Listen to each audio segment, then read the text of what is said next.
Burundian soldiers. Now, these events come at a time when Al-Shabaab has stepped up attacks in central and southern Somalia, recapturing swaths of territory from the government. Let's now hear from Abdisalam Goled, who is a security and counterterrorism analyst, on how helpful support rendered by countries such as Turkey is in Somalia's anti-terror war. I don't think it's enough, but it is very helpful, and I think it much appreciated. Foreign troops been there in Somalia for quite some time, and Turkey for the first time I see it. But again, what we do missing is Somali National Armed Forces and security sectors are not doing what they're meant to do.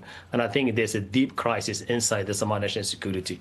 And that's why foreign troops are not capable to do what they're meant to do it. What do you think they're supposed to do to be able to ensure that they're able to complement their support that they're getting from foreign troops? First, you need a Somali armed forces to do the groundwork where and to do the great job, where the foreign troops, let's say the Turkish or ATMIS, come for help, or the Americans on air and the drones.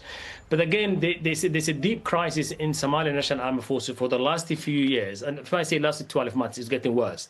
As you probably know, current government replaced national chiefs of the Somali security sectors, the CDF, Command Defense Force, intelligence, and the police commissioner 3 times within 3 years, which means that each one held the position like less than a year. And that has a great impact and influence on security sectors when you are in a war.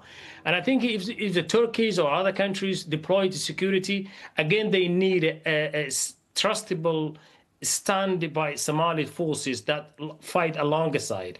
And that is the problem that we see these days in Somali security sectors. And you just talked about the presence of IS in Somalia, and we also know that there's also the presence of the Yemeni Houthis.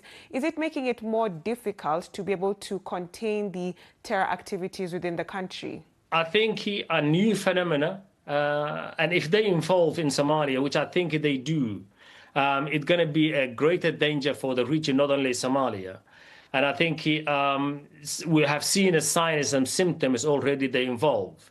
And we've been hearing in the last few months and few weeks their coordination between Yemeni Houthis and the Alshabab, Al-Qaeda, the branch in Africa, in East Africa, are now coming to another level where Al-Shabaab asked the Houthis to train drone pilots for Al-Shabaab.